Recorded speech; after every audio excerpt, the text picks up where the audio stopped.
So David, congratulations, welcome to York City. Thank you very much. How excited are you to get going? Really excited to be here. Such a historic club, historic town. It's a great stadium, great training ground. But yeah, super excited to be here and get going. And you've had quite an interesting career towards football management. I think you wouldn't mind me saying a few different roles. So just fill York City fans in on your career so far, your education, and why you're a qualified man for the job. Yeah, no, absolutely. So I'm going to show my age a little bit now. So I've been in football for over 20 years. I've had some really good roles. I started off in the youth systems at academies, working at Crystal Palace, working at Tottenham, head of coaching at Millwall. I did some work with Bayer Leverkusen as well, abroad. And then from the coaching side, I moved into sort of some recruitment side of things, because that was always a fascination of mine, of blending, sort of having a good knowledge of coaching, good knowledge of recruitment as well, because I think they blend together quite well. So after Millwall, I went to Southampton. That was purely a recruitment type role. There for 3 years. Then I went to Bournemouth. And that was more sort of mainstream first team recruitment. That was a really successful period, like for myself and for the club. There was a championship team at the time. We got promoted into the Premier League. And then I had the chance to go back to working, Premier League at a club like Tottenham. So Tottenham at the time was Mauricio Pochettino.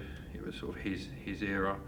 So we at that time was looking to build sort of a top hungry young squad. My role was a combination role of head of elite recruitment plus development. So it had two separate parts to it. So recruitment of the elite players in the world that could come in and compete at those levels, but also developing our own players, like academy players, which we did really well with successful players like Harry Winks, Ollie Skip, Josh Onema, Troy Parrott, all players that are now sort of coming around the first team. And then from there, I took a more strategical type role went to Sweden, because I was always fascinated with my learning, getting more experience abroad, and I think it's just more education for myself, having worked sort of in England for so long.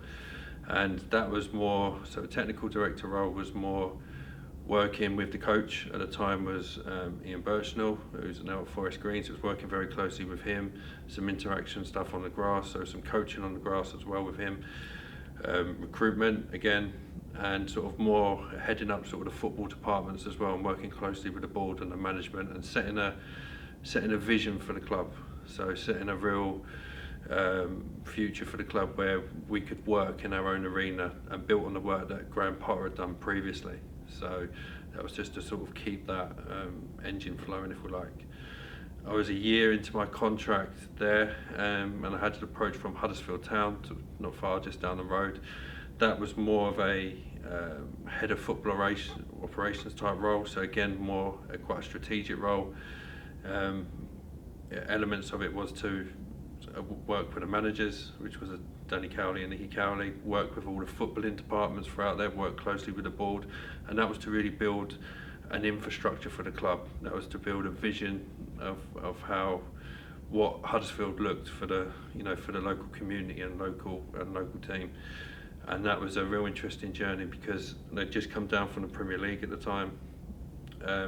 Lots and lots of different things going on. So my first role was to appoint a manager, which we did with Danny and Nicky, and they came in and helped us stabilise the ship. And then we got good momentum going forward. We stopped the run of like losing games and stuff, and then we started to sort of build on that, building that community and team stuff. And then we managed to get young players through, Lewis O'Brien and some really good other young players, and some really good loan players with Smith Rowe and players like this, just to help us through the later stages of the season. And that was a real good role for me. Having been in those more strategic roles recently, but having that foundation in coaching, was management always the natural next step for you?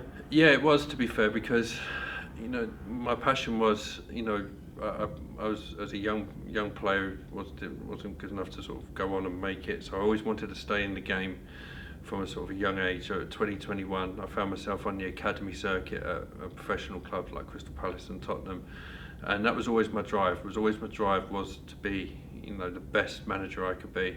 But what I wanted to do was build an education platform. So know how to coach, know how to recruit, know how to manage. I've also got a master's in sports psychology as well for more the human side of things and how to work with players, how to work with people. And I've worked with some really world-class coaches with Eddie Howe and Pochettino. So what I think I'm more than ready now to take on the challenge. If I fuse all that experience together, there's a lot of stuff that I can bring to York. Ultimately, sort of on the pitch with performances and results, but around the club as well, really help the club build and go forward. And assessing that challenge in front of you, the immediate situation, York, they got promoted last season, first season back in the National League, made a great start, but results have fallen off recently. Have you had a chance to sit down and assess performances recently, and what do you feel you can bring to the side in the more short term? Yeah, so no, we've myself and the team, we've analysed a lot of games. We've watched some games live as well, but we've analysed a lot of games, and we feel that there's a lot of quality and strength within the team. Obviously, results might not have showed that over the last couple of months, but we feel we can. If you look at the start of the season, it was really quite positive. So sometimes it happens when performances just can dip. So the players were playing really well. So we want to aim to bring them back up. So short term, we're looking to improve results, obviously. Longer term, we want to build something for the future. So, but ultimately, as results within the first few months, we want to try and impact the players. We want to try and help them develop. We want to help them to get to better levels. We want to help them on the performance side. We want to help them as people. That's our aim. If we can do that and bring that real perfect mix into the team, then hopefully we can start to upward trajectory up the league. And with those kind of long-term goals being such a big focus on this appointment, that must give you confidence in doing your job, that the appointment has been made with you to kind of building more links with the academy and these bigger projects that will take a few more years. Yeah, absolutely, and this is why I was really excited by the project, because I look at the club, I look at the stadium, I look at the town. It's a one club city. I think it's got so much potential, so much potential in a lot of areas. And yeah, I'm sort of young at heart like that with the academy, so we'd look to see what we can do within sort of the top youth players, to see if we can sort of bring them on into the first team setup as we progress on, and build a real feel-good factor around the club as well. And it's sort of a long-term project for me. So it's I can bring a lot of skills to the role. Ultimately, the main role is the first team, but yeah, academy production, building the club, looking to go forward. It's a real exciting project. And Michael Morn has also been announced as your assistant manager. On working with Michael, is he someone you feel kind of complements your skill set? Absolutely, Michael's a great guy. He's got great experience. He's worked at top clubs, Man City, Leeds. He's excellent on the grass. He's a great communicator. He's a great guy, and he's also local as well. So I think he's someone that can really resonate with the players.